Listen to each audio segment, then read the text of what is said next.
Accident ಆಗಿ ಬಿದ್ದವ್ ನೀವು ಹಾಕುವಾಗ ಇದು ಹಿಂದೂ ರಕ್ತನ, ಮುಸಲ್ಮಾನ್ ರಕ್ತನ, ಕ್ರಿಶ್ಚಿಯನ್ ಅಂತ ಕೇಳ್ತೀರಾ? ಇಲ್ಲ ತಾನೆ. ಈಗ ಮೆಟ್ರೋದಲ್ಲಿ ಹೋಗ್ತೀರಪ್ಪ, ನಿಮ್ಗೂ 15 ರೂಪಾಯಿ ಟಿಕೆಟ್, ನಂಗೂ 15 ರೂಪಾಯಿ ಟಿಕೆಟ್. ಅಲ್ಲೇನಾರು ಕೇಳ್ತಾನೆ ನೀನ್ ಹಿಂದೂನಾ, ಮುಸ್ಲಿಮಾ, ಕ್ರಿಶ್ಚಿಯನ್ ಅಂತ? ಇಲ್ಲ ತಾನೆ. ಎಲ್ಲಿ ಮಟ್ಟಕ್ಕೆ ಹೋಗ್ತಾರೆ ಪ್ರಾಫೆಟ್ ಮೊಹಮ್ಮದ್ರು ಅಂದ್ರೆ ಯಾರು ಇಲ್ವೋ. ಈಗ ನಾನಿದ್ದೀನಿ ಒಬ್ಬ ಮುಸಲ್ಮಾನ, ನನ್ಗೆ ಯಾರು ಇಲ್ಲ, ಹೆಂಡತಿ ಇಲ್ಲ, ಮಕ್ಳಿಲ್ಲ, ನೆಂಟ್ರಿಲ್ಲ, ಏನು ಇಲ್ಲ, ಯಾರು ಇಲ್ಲ ಹೇಳ್ಕೊಳ್ಳುವಂತವ್ರು. ಅನಾಥ ಅಂತ ಇಟ್ಕೊಳ್ಳಿ, ಹಿಂದಿಲ್ಲ ಮುಂದಿಲ್ಲ. ಮೇ ಬಿ ಕೋವಿಡ್ ನಲ್ಲಿ ಎಲ್ಲ ನಮ್ಮಲ್ಲಿ ಇದ್ದವರೆಲ್ಲ ಸತ್ತೋದ್ರು ಅಂತ ಇತ್ತು, ಎಲ್ಲ ನೆಂಟರು ಸತ್ತೋಗ್ಬಿಟ್ಟು. ನಾನ್ ಸಾಯೋ ಕಾಲಕ್ಕೆ ಯಾರನ್ನಾರು ಒಬ್ಬ ಬೀದಿಲಿ ಹೋಗೋ ಹುಡ್ಗನ್ ಕರೆದ್ಬಿಟ್ಟು ಇವ್ ನನ್ ಮಗ ಅಂತ ಹೇಳ್ಬಿಟ್ಟು ಅವನಿಗೆ ಪ್ರಾಪರ್ಟಿ ಸೆಟಲ್ ಮಾಡ್ಬಿಡ್ಬೋದು. ದತ್ತು ಗಿತ್ತು ಏನ್ ಸುಡ್ಗಾಡು ಬೇಕಿಲ್ಲ. It is called acknowledgement of kinsmen ಅಂತ. ಇವನು ನನ್ನ ಸಂಬಂಧಿಕ ಅಂತ ಹೇಳ್ಬಿಟ್ಟು ಅವನು ಪ್ರಾಪರ್ಟಿ ಸೆಟಲ್ ಮಾಡ್ಬಿಡ್ಬೋದು. ಅವಾಗ ಏನಾಗುತ್ತೆ, ಸ್ಟೇಟ್ ಬೈ ಎಸ್ಟೇಟ್ ತಪ್ಪೋಗುತ್ತೆ. ಈಗ ಹಿಂದೂ ಒಬ್ನಾಗಿದ್ದಿದ್ರೆ ಏನಾಗುತ್ತೆ, ಅವ್ನು ಸತ್ಬಿಟ್ರೆ, ಅವ್ನ್ಗೆ ಯಾರು ಇಲ್ದೇ ಇದ್ರೆ ಸರ್ಕಾರಕ್ಕೆ ಹೋಗ್ಬಿಡುತ್ತೆ ಜಮೀನು. 800 ವರ್ಷದ ಕೆಳಗಡೆಗೆ ಪ್ರಾಫೆಟ್ ಮೊಹಮ್ಮದ್ರು ಇಂಥದ್ದು ಒಂದ್ ಕಂಟಿಂಜೆನ್ಸಿ ಬರ್ಬೋದು ಅಂತೇಳಿ ಸರ್ಕಾರಕ್ಕೆ, ರಾಜಂಗೆ ಹೋಗ್ಬಿಡ್ಬಾರ್ದು ಜಮೀನು, ಯಾರೋ ನಮ್ಮವರೇ ಒಬ್ಳು ತಿನ್ಲಿ ಅಂತ ಬರೆದ್ರಲ್ಲ. ಅವ್ರ ಬ್ರೈನ್ ನೋಡಿ.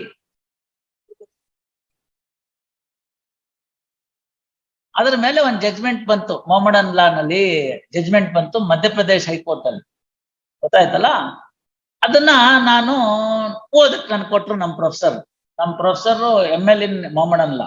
ಹಂಗಾಗಿ ನನಗೆ ಸ್ವಲ್ಪ ಇವೆಲ್ಲ ಗ್ರಿಪ್ಪು, ಇಲ್ದೇ ಇದ್ರೆ ನಮ್ಗೇನಿರ್ಲಿಲ್ಲ. ಸೊ ಅವರು he was all alone, single candidate MLಗೆ ಉಸ್ಮಾನಿಯಾ ಯೂನಿವರ್ಸಿಟಿನಲ್ಲಿ. ನಮ್ಮ ಪ್ರೊಫೆಸರ್ ಒಬ್ರೆ, ಅವ್ರ ಪ್ರೊಫೆಸರ್ ಮನೆಗೆ ಹೋಗೋರು ಪಾಠಕ್ಕೆ, ಅವರೊಬ್ರೆ MLಗೆ ಮೊಹಮ್ಮಡನ್ ಲಾ ನಲ್ಲಿ. ಸೊ ಅವ್ರೇನ್ ಮಾಡಿದ್ರು, ಇದನ್ನ ಓದು, ಏನ್ ತಪ್ಪಾಗಿದೆ ಹೇಳು ಅಂತ ಹೇಳಿ ಕೊಟ್ಟಿದ್ರು. ನಾನು ಥೀಸಿಸ್ ಬರೆಯುವಾಗ ಸರಿ ನಾನೆಲ್ಲ ಓದ್ದೆ. ಮೊದಲನೇ ಸತಿ ನನ್ಗೇನು ಅಷ್ಟು ಗೊತ್ತಾಗ್ಲಿಲ್ಲ, ಸರಿಯಾಗಿದ್ದಂಗೆ ಇದೆಯಲ್ಲ ಸರ್ ಅಂದ್ರೆ. ಇನ್ನೂ ಒಂದ್ಸತಿ ಪ್ರಾವಿಷನ್ ಓದ್ಬಿಟ್ಟು ಹೇಳು. ಪ್ರಾವಿಷನ್ ಎಲ್ಲ ಓದ್ದೆ. ಆಮೇಲೆ ಇನ್ನೊಂದ್ಸತಿ ನಿಧಾನಕ್ಕೆ ಜಜ್ಮೆಂಟ್ ಓದಿದ್ರೆ, ಇವ್ರು ಯಾರನ್ನ ಅಕ್ನಾಲೇಜ್ ಮಾಡಿದ್ರು ಅವ್ನ relative. Relative can not be unacknowledged as a kinsmen. He must be a total stranger to the family. ಅದನ್ನ ಹೇಳಿದ ತಕ್ಷಣ ನಮ್ಮ ಪ್ರೊಫೆಸರ್ ಬಹಳ ಖುಷಿ ಆಗ್ಬಿಟ್ರು. ಅಬ್ಬಾ ಸಾರ್ಥಕ ಆಯ್ತು ಕಣೆ, 2ನೇ ಸತಿ ನಿಂಗೆ ಓದು ಅಂತ ಹೇಳಿದ್ದು ಅಂತ. ನಾನು ಸ್ಕೂಟರ್ ಹಾಕೊಂಡು ಹೋಗುವೆ, ಇಲ್ಲ ಕಾರಲ್ಲಿ ಹೋಗುವೆ, ರಾಮಯ್ಯ ಕಾಲೇಜ್ ಹತ್ರ ಅವ್ರ ಮನೆ. ಇಲ್ಲಿ ಕೋರ್ಟ್ ಮುಗಿಸ್ಕೊಂಡು ಹೋಗ್ಬೇಕು ಬರೆಯಕ್ಕೆ ಥೀಸಿಸ್ಗೆ. ಬಹಳ ಹಾರ್ಡ್ ಮಾಸ್ಟ್ರು ನಮ್ಮ ಪ್ರೊಫೆಸರ್. ನಿನ್ ಪ್ರಾಕ್ಟೀಸ್ ಎಲ್ಲ ಪಕ್ಕಕ್ಕೆ ಇಡ್ಬೇಕು, ಇದನ್ನ ಬೇರೆ ಟೈಮ್ ಕೊಡ್ಬೇಕು. ನಮ್ಗೋ ಇಲ್ಲಿ ಉಸಿರಾಡಕ್ಕೆ ಪುರ್ಸೋತಿಲ್ಲ, 4 ಕಡೆ ಏನಿರೋದು ಅಂತ. ಆಗೋ ಈಗೋ ಶನಿವಾರ ಮಧ್ಯಾಹ್ನ ಅಂತ ತಪ್ಕೊಂಡ್ಬಿಟ್ಟಿದ್ದೆ. ಹೋದೆ, ಎಲ್ಲಾನು ಹೇಳ್ದೆ. ಅಲ್ಲೆಲ್ಲೋ ದಾರಿನಲ್ಲಿ ಕಾರ್ ನಿಲ್ಲಿಸ್ಕೊಂಡ್ಬಿಟ್ಟು ಮರದ ಕೆಳಗಡೆಗೆ ಇನ್ನೊಂದ್ಸತಿ ಓದ್ಕೊಂಡೆ. ಈಗ ಹೋದ್ರೆ ಅವಮಾನ ಆಗ್ತಲ್ಲ, ಅದಕ್ಕೆ ಆ ಪ್ರಾಕ್ಟೀಸ್ ಸಿಕ್ಬಿಡ್ತು ಪಾಯಿಂಟ್ ಅನ್ಕೊಂಡ್ಬಿಟ್ಟು ಹೋದೆ. ಬೆಲ್ ಹೊಡ್ದೆ, ಎಲ್ಲ ಆಯ್ತು, ಬಾಬಾ ಅಂದ್ರು. ಸಿಕ್ತಾ ಅಂದ್ರು. ಹೋಗಿದ ತಕ್ಷಣನೇ ಓ ಅಂದೆ. ಏನು ಅಂದ್ರು, ಅವ್ನ ರಿಲೇಟಿವ್, ಅದಕ್ಕೋಸ್ಕರ ಕಿನ್ಸ್ಮೆನ್ ಆಗಲ್ಲ, ಅಕ್ನಾಲೇಜ್ಮೆಂಟ್ ಆಗಲ್ಲ. ವೆಸ್ಟ್ ಅಂದ್ಬಿಟ್ಟಿದ್ರೆ ಮನೆಯವ್ರಿಗೆ ಹೇಳಿ ಸಜ್ಜಿಗೆ ಮಾಡಿಸ್ಕೊಟ್ರು.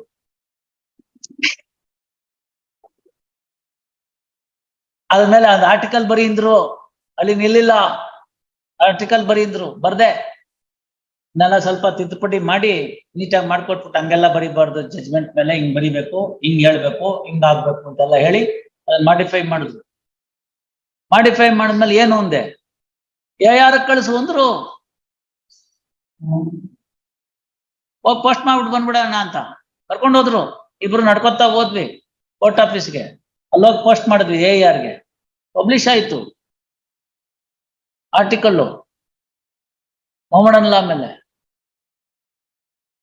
ತಾಹಿರ್ ಖಾನ್ ಅಂತ.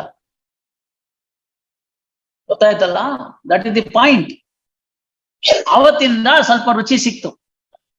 ಅವಾಗ ಏನ್ ಮಾಡಿದ್ರು, ಮುಲ್ಲಾ ಓದಿದ್ಯಾ ಸಾಕು, ಆಕ್ಚುಲ್ ಆಗಿ ಮುಲ್ಲಾ ಓದಿದ್ರೆ ನನ್ಗೆ ಮೊಹಮ್ಮಡನ್ ಲಾ ಪೂರ್ತಿ ಅರ್ಥ ಆಗಲ್ಲ, ಫೈಜಿ ಅಂತ ಇದೆ, ಅದು ತಗೋ ಓದು. ಒಂದು ಹೊಸ ಪುಸ್ತಕ ತಗೊಂಡೆ ನಾನು ಅವ್ರಿಗೋಸ್ಕರ. ಅವ್ರ ಮನೇಲೇ ಇದೆ ಈಗ ನನ್ನ ಪುಸ್ತಕ, AA ಫೈಜಿ ಅಂತ. ಅವ್ರದ್ದು ಮೊಹಮ್ಮಡನ್ ಲಾ. Actually it is Quran that has been translated into English. That is Faizi's Mohammedan law. Faizi Mohammedan law was ಕೆಲವು ಇಂಪಾರ್ಟೆಂಟ್ ಆಸ್ಪೆಕ್ಟ್ ಹೇಳಿದ್ರು. ಎಲ್ಲಿ ಡಿವಿಯೇಟ್ ಆದ್ರೂ ಶಿಯಾಗಳು ಸುನ್ನಿಗಳು ಅಂತ ತೋರಿಸ್ತು. ಯಾಕೆ ಈ ಡಿವಿಯೇಷನ್ ಬಂತು ಅಂತ ಹೇಳಿದ್ರು. ಚಿಕ್ಕಮ್ಮನ ಮಕ್ಕಳೇ ಅವರು, ಬಹಳ ದೂರ ಅಲ್ಲ. ಚಿಕ್ಕಮ್ಮ ಚಿಕ್ಕಪ್ಪನ ಮಕ್ಕಳು ಒಂದ್ ಪಂಗಡ ಆಗಿ ಇದನ್ನ ಈ ತರ ನನ್ಗೆ ಹೇಳಿದ್ರು ಅಂತ ಪ್ರಾಫೆಟ್ ಮೊಹಮ್ಮದ್ ಹೇಳೋದು ಒಂದ್ ಭಾಗ ಆಯ್ತು. ಅವರೇ ಶಿಯಾಗಳಾದ್ರು. ಇವತ್ತು ಅವ್ರ ಮೆಜಾರಿಟಿ ಇದೆ. ಮಿಡ್ಲ್ ಈಸ್ಟ್ ಕಂಟ್ರೀಸ್ ನಲ್ಲೆಲ್ಲ ಶಿಯಾಸೇ ಇದೆ. ಇಲ್ಲ ಇವ್ರು ಹಿಂಗ್ ಹೇಳಿದ್ದಾರೆ ಅಂತ ಮಾಡ್ಕೊಂಡವ್ರು ಸುನ್ನಿ ಮುಸ್ಲಿಮ್ಸ್ ಆದ್ರು. ನಾವ್ ಅನ್ಕೋತೀವಿ ಅಷ್ಟೇ ಮೊಹಮ್ಮಡನ್ ಎಲ್ಲ ಒಂದೇ ಅಂತ. ಅವರಲ್ಲಿ 128 ಜಾತಿ ಇದೆ. If you want, I'll give you the list of the people who are the different subcaste in the Muslims. ಆಯ್ತಲ್ಲ, ಇದು ಡಿಫ್ರೆನ್ಸಸ್ ಬಂತು. ಡಿಫ್ರೆನ್ಸಸ್ ಯಾವ ಮಟ್ಟಕ್ಕೆ ಬಂತು ಅಂದ್ರೆ, ವರ್ಣದ್ವೇಷ ಅಂತ ಇವಾಗ ನೀವೇನ್ ಹೇಳ್ತೀರಿ, ಅದು ತಾರಕಕ್ಕೆ ಇರ್ತು. ಎಲ್ಲೆಲ್ಲಿ ಸುನ್ನಿಗಳಿದ್ದಾರೆ ಅವ್ರನ್ನ ಬೀದಿನಲ್ಲಿ ಸಾಯಿಸಿ ಅಂತ ಫರ್ಮಾನ್ ಹೊಡಿಸಿದ್ರು ಶಿಯಾದವರು. ಈಗ್ಲೂ ದ್ವೇಷಿಸ್ತಾರೆ ಶಿಯಾ ಮುಸ್ಲಿಮ್ಸ್ ಸುನ್ನಿ ಮುಸ್ಲಿಮ್ಸ್ನ ಸೆಕೆಂಡ್ ಗ್ರೇಡ್ ಸಿಟಿಸನ್ಸ್ ಅಂತ ಕರೀತಾರೆ. ಎಸ್ಪೆಷಲಿ ಇಂಡಿಯನ್ಸ್ ಹೋದ್ರೆ ಮೆಕ್ಕಾ ಮದೀನಕ್ಕೆ ಕರೀತಾರೆ. ಓಹೋ, ಎಲ್ಲ ತಿಳ್ಕೊಂಡಿರ್ಬೇಕು. ತಿಳ್ಕೊಳ್ಳಕ್ಕೆ ಅಂತ ತಪ್ಪಿಲ್ಲ, ಗೊತ್ತಾಯ್ತಲ್ಲ. ದೂರದ ಬೆಟ್ಟ ಕಣ್ಣಿಗೆ ನುಣ್ಣಗೆ ಅಂತ. Other side of the mountain is always green ಅಂತ, ಗೊತ್ತಾಯ್ತಲ್ಲ. ಇಲ್ಲಿ ಏನಾಗೋಗ್ಬಿಟ್ಟಿದೆ, ಜನಮಾನಸದಲ್ಲಿ ಸಮಾಜದಲ್ಲಿ ಅವ್ರು ಬದುಕುವಾಗ ಅವ್ರ ಅಪ್ಪಂಗೆ, ಅವ್ರ ಹೆಂಡತಿಗೆ, ಮಗಳಿಗೆ ಎಲ್ಲ ಸೇರಿದೆ ಅಂತ ನಮ್ಗೆ ಯಾಕಿಲ್ಲ ಅಂತಾರೆ. ಇಲ್ಲೇ ನಮ್ ಸಿಟಿ ಸಿವಿಲ್ ಕೋರ್ಟ್ ಅಲ್ಲೇನೆ ಪಾರ್ಟಿಷನ್ ಅಂತ ಮಾಡಿ, ಜಾಯಿಂಟ್ ಫ್ಯಾಮಿಲಿ ಅಂತ ಮಾಡಿ, ಕೋಪರ್ಷನರಿ ಅಂತ ಮಾಡಿ, ನ್ಯಾಷನಲ್ ಪಾರ್ಟಿಷನ್ ಮಾಡಿ ಡಿಗ್ರಿ ಕೊಟ್ಟವ್ರಿದ್ದಾರೆ ಮೊಹಮ್ಮಡನ್ಸ್ಗೆ. ನಾನೇ ಒಂದು ಅಪೀಲ್ ಹಾಕಿದ್ದೆ ಆಸ್ ಎ ಲಾಯರ್, ಸ್ವಾಮಿ ಹಿಂಗ್ ಮಾಡ್ಬಿಟ್ಟಿದ್ದಾರೆ.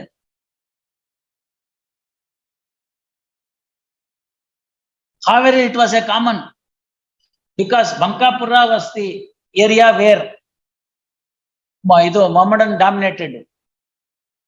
ಹೊಸಲ್ಲಾಪುರ ಅಂತ ಹಾವೇರಿ ತಾಲೂಕಲ್ಲಿ, ಇವೆರಡು ಮೊಹಮ್ಮಡನ್ ಡಾಮಿನೇಟೆಡ್ ಪ್ಲೇಸಸ್. ಎಲ್ಲ ಹಿಂಗೆ ಪಾರ್ಟಿಷನ್ ಮಾಡ್ಕೊಂಡ್ಬಿಟ್ಟಿದ್ದಾರೆ. ನೆನ್ನೆ ಇನ್ನೊಂದು ಬಂದಿತ್ತು ದಾವಣಗೆರೆದು, ಅದ್ರೊಳಗಡೆನೂ ಅಷ್ಟೇ. ನೆನ್ನೆ ಓರಲ್ ಪಾರ್ಟಿಷನ್ಗೆ ಜುಬಾನ್ ಅಂತ ಮಾಡ್ಕೊಂಡ್ಬಿಟ್ಟಿದ್ದಾರೆ. ಅದ್ರಲ್ಲಿ ಏನ್ ಮಾಡ್ತೀರಿ ನೀವು? ಆಕ್ಚುಲ್ ಆಗಿ Savanur was the headquarters of nawab. ಸವಣೂರಲ್ಲಿ ನವಾಬ್ ಇದ್ರು. ಅವರ ಆಡಳಿತಕ್ಕೆ ಒಳಪಟ್ಟಿದ್ರಿಂದ ಹಾವೇರಿ, ಬಂಕಾಪುರ, ಶಿಗ್ಗಾಂವ್ ಇವೆಲ್ಲ ಅವ್ರ ಆಡಳಿತಕ್ಕೆ ಒಳಪಟ್ಟಿತ್ತು. ಉರ್ದು ಡಾಕ್ಯುಮೆಂಟ್ಸ್ ಇವತ್ತು ಹಂಗಂಗೆ ಇದೆ. Urdu documents were there in Urdu. All title deeds are in Urdu. What you do? But ನೀವು ಅವ್ರನ್ನ ಇರೋದು ನೋಡೋದು, ಅವ್ರ ರೀತಿ ನೀತಿ ಎಲ್ಲ ಕೇಳಿದ್ರೆ ಮಾಮೂಲಂಗಿದ್ದಾರೆ. ಎಲ್ಲ ಆರ್ಡಿನರಿ ಸಮಾಜದಲ್ಲಿ ಹಿಂದೂಗಳೇನ್ ಫಾಲೋ ಮಾಡ್ತಾರೋ ಎಲ್ಲ ಅವರು ಫಾಲೋ ಮಾಡ್ತಾರೆ. ಈಗ ಮೆಟ್ರೋದಲ್ಲಿ ಹೋಗ್ತೀರಪ್ಪ, ನಿಮ್ಗೂ 15 ರೂಪಾಯಿ ಟಿಕೆಟ್, ನಂಗೂ 15 ರೂಪಾಯಿ ಟಿಕೆಟ್. ಅಲ್ಲೇನಾರು ಕೇಳ್ತಾನೆ, ನೀನ್ ಹಿಂದೂನಾ ಮುಸ್ಲಿಮಾ ಕ್ರಿಶ್ಚಿಯನ್ ಅಂತ? ಇಲ್ಲ ತಾನೆ. 15 ರೂಪಾಯಿ ಟಿಕೆಟ್ ತಗೊಂಡ್ರೆ ಇಲ್ಲಿಂದ ಅಲ್ಲಿ ತನಕ ಹೋಗ್ಬೋದು. ಕ್ರಿಕೆಟ್ ನೋಡಕ್ ಹೋಗ್ತೀರಿ, ಅಲ್ಲೇನ್ ಮಾಡ್ತಾನೆ, ಅಲ್ಲೂ ಅದೇ ತರನೇ.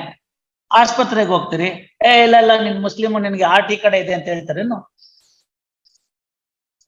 ಇನ್ಫ್ಯಾಕ್ಟ್ ಕಾರವಾರದ ಒಳಗಡೆಗೆ ಒಂದು ಬ್ಲಡ್ ಡೊನೇಷನ್ ಕ್ಯಾಂಪ್ ಮಾಡಿದ್ರು. ಈ ವಾಸ್ ಎ ಮೊಹಮ್ಮಡನ್, ಬಹಳ ಒಳ್ಳೆ ಮನುಷ್ಯ, ನಾಸಿರ್ ಖಾನ್ ಅಂತನೋ ಏನೋ ಸಮ್ ಸಚ್ ನೇಮ್. ಬಹಳ ಒಳ್ಳೆ ಮನುಷ್ಯ, ದೊಡ್ಡ ಒಳ್ಳೆ ಕೆಲಸ ಮಾಡ್ತಿದ್ರು. ನನ್ಗೆ ಒಂದು ಬ್ಲಡ್ ಡೊನೇಷನ್ ಕ್ಯಾಂಪ್ಗೆ ಇನಾಗ್ರೇಷನ್ಗೆ ಅಂತ ಕರೆದು ನಾವು ಹೋದೆ. ಅದೆಲ್ಲ ವ್ಯವಸ್ಥೆ ಮಾಡಿದ್ರು, ಬ್ಯಾನರ್ ಗಿನ್ನರ್ ಎಲ್ಲ ಇಟ್ಟಿದ್ರು. ಅವ್ರ ಮಗಳು ಐ ಥಿಂಕ್ ಇಂಜಿನಿಯರಿಂಗ್ ಗ್ರಾಜುಯೇಟು ಏನೋ ಆ ಥರ, ಆ ಮನುಷ್ಯನ ಮಗಳು. ಅವಳೆಲ್ಲ ರೆಡಿ ಮಾಡಿಟ್ಟಿದ್ಲು. ಎಲ್ಲ ಸಣ್ಣದಾಗಿ ಇಂಗ್ಲಿಷ್ನಲ್ಲೆಲ್ಲ ವೆಲ್ಕಮ್ ಅದೆಲ್ಲ ಮಾಡಿದ್ಲು. ಆಮೇಲೆ ನಾನು ಹೇಳಿದೆ, ಎಲ್ಲಿ ಜಾಗ ಅಂತ. ಏನು ಅಂದ್ರು, ಡೊನೇಷನ್ಗೆ ಬಂದಿದ್ದೀನಲ್ಲ ಅಂದೆ. ಅವ್ರು ತಿಳ್ಕೊಂಡ್ರು ಬರೀ ಟೇಪ್ ಕತ್ತರ್ಸಕ್ಕೆ ಅಂತ. ನಾನು I said I am donating the blood ಅಂದೆ. ಸರಿ, ಅವ್ರಿಗೆ ಆಶ್ಚರ್ಯ ಆಗೋಯ್ತು. ಕೊಟ್ರು, ಎಲ್ಲ ಕೊಟ್ರು. ಆಮೇಲೆ ಅಲ್ಲಿ ಏನಾರು ಒಂದು ಹೇಳ್ಬೇಕಲ್ಲ ಮೆಸೇಜ್ ಅಂತ. ನಾನು ಹೇಳಿದೆ, ನಿಜವಾದ ಬಂಧುಗಳು ಅಂತ ಏನಾದ್ರು ನೀವು ತೋರಿಸ್ಬೇಕಾದ್ರೆ, ರಕ್ತ ಸಂಬಂಧ ಅಂತ ತೋರಿಸ್ಬೇಕಾದ್ರೆ, ಈ donation of 1 bottle of blood. We do not know my blood will be given to the Christian or a Muslim or a Hindu or a person. This blood that is there in the blood bank does not have any caste. Need is the requirement. ಅದು ನಿಜವಾದ ಸಾಮರಸ್ಯ. ಅಲ್ವಾ? Accident ಆಗಿ ಬಿದ್ದವ್ನು ನೀವು ಹಾಕುವಾಗ ಇದು ಹಿಂದೂ ರಕ್ತನ, ಮುಸಲ್ಮಾನರ ರಕ್ತನ, ಕ್ರಿಶ್ಚಿಯನ್ರದ್ದು ಅಂತ ಕೇಳ್ತೀರಾ? ಇಲ್ಲ ತಾನೆ. Therefore, I said by donating the blood, I have actually performed the duty cast under the Constitution. ಆಯ್ತು, ಅದೆಲ್ಲ ಪೇಪರ್ ನಲ್ಲಿ ಬಂತು, ಚೆನ್ನಾಗಿತ್ತು, ಸರ್ಟಿಫಿಕೇಟ್ ಕೊಟ್ರು. ಅಷ್ಟೇ ಇಂಟೆನ್ಷನ್ ಹಂಗಾದ್ರೆ, ಅದ್ರಲ್ಲೆಲ್ಲ ಹಂಗಾಗೋದಾದ್ರೆ ಕಾನೂನಿಗೆ ಮಾತ್ರಕ್ಕೆ ಯಾಕೆ ಇನ್ನೂ ಇಷ್ಟು ದಿನ ಆದ್ಮೇಲೆ ತಕರಾರು? Whether such things are there available in the elsewhere in the globe? No. When you go to a particular country, you will have to abide by that. So you are abiding there, why not here? That's the only point.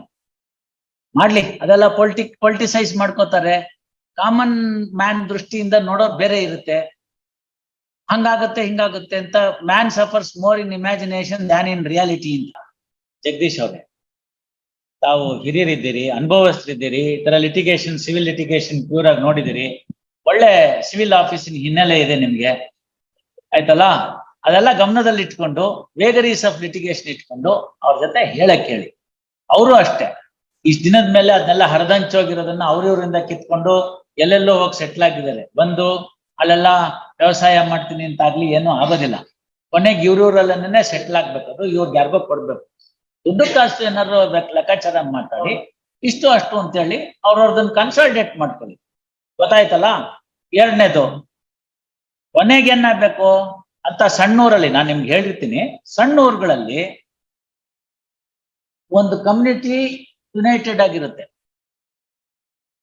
ಅವ್ರೊಬ್ರು ಬಿಟ್ರೆ ಇನ್ನೊಬ್ರು ಆಗಲ್ಲ, ಅವರೇ ಮಾಡ್ಕೋಬೇಕು ತಗೊಂಡ್ರು. ಅರ್ಥ ಆಯ್ತಲ್ಲ? So ಹೊರಗಡೆ ಯಾರು ತಗೊಳಕ್ ಹೋಗೋದಿಲ್ಲ ಅದನ್ನ. ಹಂಗಾಗಿ ಅಲ್ಲಲ್ಲೇ ಇರ್ಬೇಕದು. ಅಲ್ಲಲ್ಲೇ ಇರ್ಬೇಕಾದಂತ ಪಕ್ಷದಲ್ಲಿ ನೀವೇ ಕನ್ಸಲ್ಟೇಟ್ ಮಾಡ್ಕೋಬೇಕು. ಆಗತ್ತೆ, ಅದೆಲ್ಲ ನೋಡ್ಲಿ. Anyway, just think over. Heard Sri D.L. Jagdish, learned senior counsel on behalf of the appellant, to hear respondent release this matter on 3rd of October. When do you say, Mr. Harish, little regarding settlement? You give an offer to them. You give an offer to them, what your clients intend to, and what is it that they are looking for in a practical manner. ಸಣ್ಣ ಪುಟ್ಟ ವ್ಯತ್ಯಾಸ ಇದ್ರೆ ನಾನು ಮುಗಿಸ್ಕೊಡ್ತೀನಿ. ಇವತ್ತು ನಾಗಭೂಷಣ ಅವ್ರದ್ದು, ವಿಶ್ವನಾಥ್ ಅವ್ರದ್ದು ಮುಗಿಸಿದ್ವಲ್ಲ, ಮಾಡಿಸ್ಬಿಡು. ಅದಾಗ್ಲಿಲ್ಲ ಅಂದ್ರೆ judgement ಬರೆಯೋಣ. It's a good judgement return. S.